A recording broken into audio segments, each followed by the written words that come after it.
दोस्तों, वोट चोरी को लेकर के एक बार फिर से बड़ी खबर आ रही है और इस बार वोट चोरी को लेकर राहुल गांधी ने कोई आरोप नहीं लगाया। इस बार वोट चोरी को लेकर जो खुलासा किया गया है, इस बार विपक्षी पार्टियों ने नहीं किया है, बल्कि खुद मोदी जी के जो मंत्री हैं, जी हां, मोदी जी के करीबी मंत्री हैं, चहीते मंत्री हैं, भरे स्टेज से उन्होंने जो कुछ कहा है, जिसके बाद दूध का दूध और पानी का पानी हो गया कि किस तरीके से जो आरोप विपक्षी पार्टियां लगा रही थी, अब वही बात खुद मोदी जी के मंत्री स्टेज पर चढ़ करके कबूल कर रहे हैं।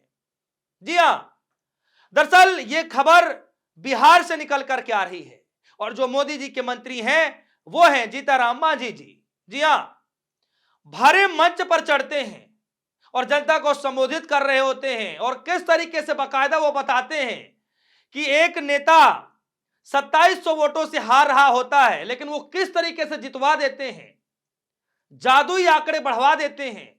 ये सब कुछ आज इस वीडियो में सुनिएगा। तो सबसे पहले मैं आपको बता दूं कि ये खबर वोट चोरी से जुड़ी हुई मसले को लेकर के है और ये खबर ज्ञानेश कुमार से भी जुड़ी हुई है, क्योंकि ज्ञानेश कुमार एक तरफ कहा करते थे कि ऐसा कुछ भी नहीं हो सकता, कोई मैनिपुलेट नहीं किया जा सकता, मैं ये मान ही नहीं सकता। लेकिन आज ज्ञानेश कुमार के दावों को ही धज्जियां उड़ाते हुए मोदी जी के मंत्री ने ही पोल पट्टी खोल दी है। सबसे पहले कुछ सेकंड का वीडियो है, सुनिए कि भरे स्टेज पर जीतन मांझी जी क्या कुछ कह रहे हैं, जरा सुनिए। एक सीट गलती से हार गए। अगर हमारा वो कहतन हल जैसे 2020 में कहलन हल कि हम हार रही है कोई उपाय, उस समय 2700 वोट से हारे थलन, हम प्रयास के लिए जीत गए। इस साल वो मात्र 1600 वोट से हार रहा। दुर्भाग्य हमारे है, उनका का दिमाग हो गई, हमरा से बात न कैलन और सीधे मैदान छोड़ के भाग गए। तो दोस्तों, सुना आपने, जीतन मांझी हैं, एक समय पर बिहार के मुख्यमंत्री भी थे और किस तरीके से कह रहे हैं कि सन 2020 में जो विधानसभा का चुनाव हुआ, उनका एक कैंडिडेट बुरी तरीके से हार रहा था, फिर मोदी जी के मंत्री ने ऐसी सेटिंग कर दी कि उनका कैंडिडेट को 2700 वोटों से जितवा दिया गया। यह बात मैं नहीं कह रहा, यह बात विपक्षी पार्टी के नेता नहीं कह रहे हैं, बल्कि ये खुद मोदी जी के मंत्री कह रहे हैं, जीतन मांझी कह रहे हैं, बिहार के पूर्व मुख्यमंत्री कह रहे हैं। जी हां, यह हाल हो गया है। मत भूलिए कि राहुल गांधी ने किस तरीके से वोट चोरी के मसले को लेकर के दिल्ली के रामलीला मैदान में जो बेबाकी अंदाज में भाषण दिया था, वो तो मैं आपको फिर से सुनवाऊंगा ही, लेकिन उससे पहले क्योंकि बिहार का मसला है, तो सबसे पहले मैं आपको बता दूं कि आरजेडी पार्टी ने क्या कुछ कहा, एक लंबा चौड़ा ट्वीट करके, जरा देखिए, मैं रख देता हूं साइड में, और लिखा गया है, ये भारत सरकार में कैबिनेट मंत्री हैं बिहार के पूर्व मुख्यमंत्री तथा हम पार्टी के संरक्षक श्री जीतन मांझी जी कह रहे हैं, जो ठगेश कुमार जैसे पिद्दी पालतू आयुक्त के मुंह पर करारा तमाचा जड़ के डंके की चोट पर वोट की चोरी, खुले मन से चुनाव नतीजों में हेराफेरी, मशीनरी और धांधली से चुनाव जीतने का शाही फॉर्मूला बता रहे हैं। लिख रहे हैं, ये बता रहे हैं कि कैसे उनकी पार्टी में सन 2020 में 2700 वोटों से हारने के बाद भी टिकारी विधानसभा का चुनाव जीता गया था। ये कह रहे हैं कि कैसे त्रिपुरा कैडर में सन 2006 बैच की बिहार में डेपुटेशन पर पदास्पित तत्कालीन भ्रष्ट जातिवादी और जो अधिकारी हैं अभिषेक सिंह ने अपनी शपथ भूल बाबा साहब के संविधान की धज्जियां उड़ाते हुए अनैतिक रूप से चुनाव जिताने में उनकी मदद की थी। उस भ्रष्ट अधिकारी को इनाम भी मिलता रहा और वो बिहार में एक्सटेंशन प्राप्त कर रहा है। केंद्रीय मंत्री जीतन मांझी इस बार सन 2025 चुनाव में टिकारी विधानसभा क्षेत्र का चुनाव हारने तथा पिछला कारनामा न दोहरा पाने पर अफसोस जता रहे हैं। साथ ही त्रिपुरा में बैठा यह अधिकारी भी शोक मना रहा है कि अब कहां है बिकाऊ चुनाव आयुक्त और चुनाव आयोग, क्या यही लोकतंत्र है। दोस्तों, बिहार चुनाव में जब शुरुआत हो रहा था, उस वक्त राहुल गांधी ने बाकायदा वोटर अधिकार यात्रा निकाली थी। वोट चोरी को लेकर के भी राहुल गांधी ने बेबाकी अंदाज में चुनाव आयोग को घेरते हुए बहुत कुछ कह रहे थे।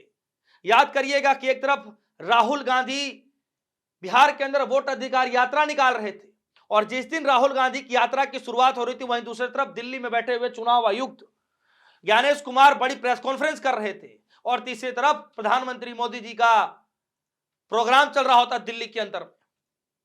मतलब किस तरीके से प्रोग्राम को खराब करना है, किस तरीके से मीडिया जो है माहौल ना बनाए राहुल गांधी के प्रोग्राम को लेकर के, पूरी भरसक प्रयास किया गया। लेकिन राहुल गांधी के पहले दिन रैली में ही भारी तादाद में भीड़ दिखाई दी।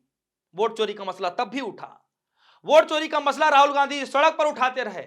वोट चोरी का मसला राहुल गांधी जी 3 बार बड़ी प्रेस कॉन्फ्रेंस करके भी उठाते रहे। और तो और सदन के अंदर में, लोकसभा के अंदर में राहुल गांधी ने बाकायदा गृह मंत्री अमित शाह जी के सामने वोट चोरी को लेकर के एक एक पोल पट्टी खोलकर रख दी। और न सिर्फ पोल पट्टी खोला गया, बल्कि राहुल गांधी के द्वारा पूरा चैलेंज कर दिया गया कि ठीक है, बहुत अच्छी बात है, आइए चुनाव सुधारों को लेकर के, वोट चोरी के मसले को लेकर के आइए मीडिया के सामने 1 to 1 डिबेट कर लेते हैं। लेकिन चैलेंज को एक्सेप्ट नहीं किया जाता है। सुनिए किस तरीके से दिल्ली के रामलीला मैदान के अंदर राहुल गांधी जी वोट चोरी के मसले को लेकर कह रहे थे। मगर आप मोदी जी का चेहरा देखिए, अच्छी तरह देखिए। जो मेरी बहन ने कहा, मोदी जी की कॉन्फिडेंस खत्म हो गई है। आपने देखा, वो भी जानते हैं कि हमारी वोट चोरी पकड़ी गई है। आपने देखा अमित शाह को, हाथ देखा अमित शाह का, हाथ देखा कांपते हुए ऐसे देखा। क्यों हाथ क्यों कांप रहा था, मैं बताता हूं। क्योंकि ये बहादुर जब ही हैं जब इनके हाथ में सत्ता है। जैसे ही इनके साथ से सत्ता निकलेगी, आप देखना इनकी बहादुरी कहां जाएगी। सुना आपने, राहुल गांधी न सिर्फ सदन के अंदर, राहुल गांधी न सिर्फ जनता के सामने, राहुल गांधी न सिर्फ प्रेजेंटेशन के तहत मीडिया के सामने, बल्कि राहुल गांधी बाकायदा जहां भी जाते हैं वोट चोरी के मसले को लेकर उठाते हैं। लेकिन अब राहुल गांधी से भी 2 कदम आगे जाकर के मोदी जी के करीबी मंत्री ने वोट चोरी का पोल पट्टी खोलकर रख दिया कि किस तरीके से अपने ही कैंडिडेट को, एक वक्त था जब 2700 वोटों से जितवा दिया गया था, जबकि वो कैंडिडेट हार रहा होता है और इस बार वो कैंडिडेट हार जाता है। देखिए कांग्रेस पार्टी क्या कह रही है। कांग्रेस पार्टी कह रही है, मोदी सरकार के मंत्री जीतन मांझी का कहना है कि सन 2020 के बिहार विधानसभा चुनाव में उनका एक कैंडिडेट बुरी तरीके से हार रहा था, फिर डीएम की सेटिंग करते हुए कैंडिडेट को 2700 वोटों से जितवा दिया गया। इस बार उस कैंडिडेट ने मंत्री के संपर्क नहीं किया, इसीलिए वो सेटिंग न कर पाए, तो वो कैंडिडेट चुनाव हार गया। दोस्तों क्या लगता है कि अब इस खुलासे के बाद, चलिए राहुल गांधी से आप एफिडेविट मांग लिए, तमाम विपक्षी पार्टियों से आपने एफिडेविट मांग लिया, लेकिन क्या अब ज्ञानेश कुमार जी जीतन मांझी जी से एफिडेविट मांगेंगे कि दीजिए एफिडेविट और बताइए कैसे आप इसको प्रूव करेंगे कि आपने 2700 वोटों से जितवा दिया उनको? मांगिए, क्या ये मांगा जाएगा? ये दोस्तों बड़ा सवाल है। राहुल गांधी से एक बार नहीं, जब जब प्रेस कॉन्फ्रेंस हुई तब राहुल गांधी जी से एफिडेविट मांगा गया। लेकिन जब इन्हीं के नेता, चाहे आप देखेंगे कि प्रेस कॉन्फ्रेंस राहुल गांधी करते हैं, जवाब देना चाहिए चुनाव आयोग को, तो जवाब देने के लिए आ जाते हैं भारतीय जनता पार्टी के नेता।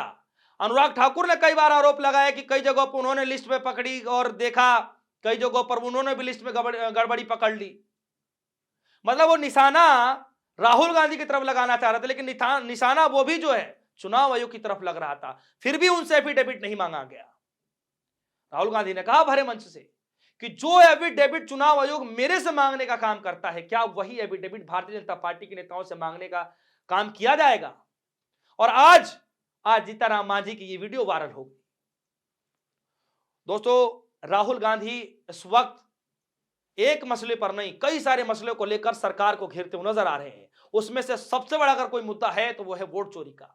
और बहुत जल्द राहुल गांधी जी फिर से सड़क पर उतरने वाले हैं, क्योंकि नरेगा से, जी हां दोस्तों, मनरेगा से महात्मा गांधी जी का नाम हटा दिया गया है, नाम बदल दिया गया है। पहले वोट चोरी के मसले को लेकर सड़क पर भारी विरोध प्रदर्शन किया जा रहा था, लेकिन अब राहुल गांधी ने फिर से मोर्चा खोलने की तैयारी कर ली है। साफ तौर पर कहा गया राहुल गांधी जी के पुराने ट्वीट में कि अब सड़क पर संघर्ष होगा। यानी फिर से अब राहुल गांधी वोट चोरी के साथ साथ मनरेगा का जो नाम बदला गया, जी राम जी बीबी जी राम जी रखा गया, महात्मा गांधी का नाम हटाया गया, अब उसको लेकर के भी सड़क पर भारी विरोध की तैयारियां चल रही हैं। दोस्तों, इस खबर पर क्या राय है? आपको क्या सच में लगता है कि राहुल गांधी एक बार फिर से सड़क पर उतरेंगे? क्या सच में महात्मा गांधी जी का नाम हटाने के भरसक पूरा प्रयास किया जा रहा है? और क्या सच में जीतनराम मांझी से चुनाव आयोग एफिडेविट मांगेगा, या फिर बड़ी कार्रवाई के तौर पर कुछ किया जाएगा, या फिर मोदी जी ही संज्ञान लेते हुए कुछ बड़ा कदम उठा लेंगे? दोस्तों, इस खबर पर आपकी जो भी राय होगी वीडियो कमेंट सेक्शन में जाइएगा, अपनी राय जरूर रखिएगा। फिलहाल के लिए दीजिए इजाजत। देखते रहिए सोनी, धन्यवाद।